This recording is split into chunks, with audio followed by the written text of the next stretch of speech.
đi rồi xa Hà Nội rêu pha, chung một cồn đã đi vào lịch sử. Xa quán xứ hàng trăm năm tơ lửa, chốn Tây Hồ trầm mặc vọng xa xa. Chùa Trấn Quốc khói hồ sơ tĩnh mình, vọng ngàn thu nghiêng bóng nước Tây Hồ. Tạm biệt rồi những cổ kính thủ đô, những mái nhà những hàng cây góc phố.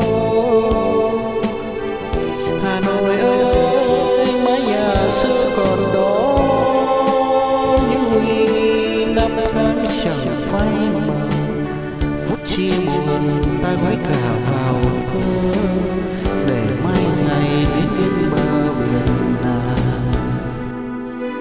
Xa Hà Nội là xa rồi tất cả, những thương yêu đâu kể hết bằng lời. Đây đâu phải lần đầu ta tạm biệt, mà sao lòng buồn lắm Hà Nội ơi.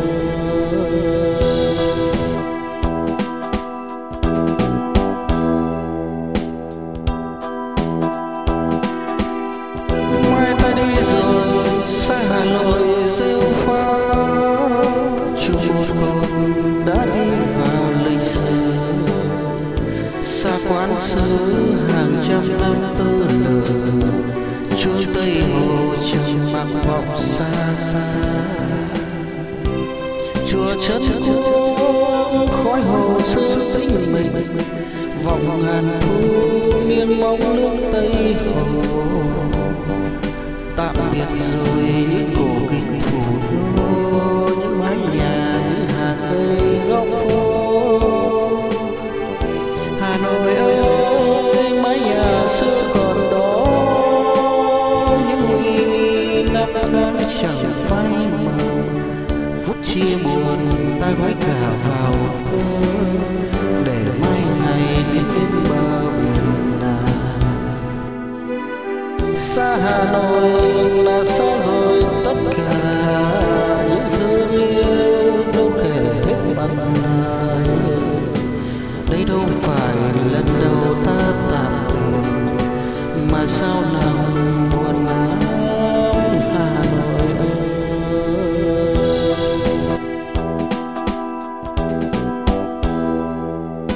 Xa Hà Nội là xa rồi tất cả, những thương yêu đâu kể hết bằng lời. Đây đâu phải lần đầu ta tạm biệt, mà sao lòng buồn lắm Hà Nội ơi. Xa Hà Nội là xa rồi tất cả, những thương yêu đâu kể hết bằng lời. Đây đâu phải lần đầu ta tạm biệt, mà sao lòng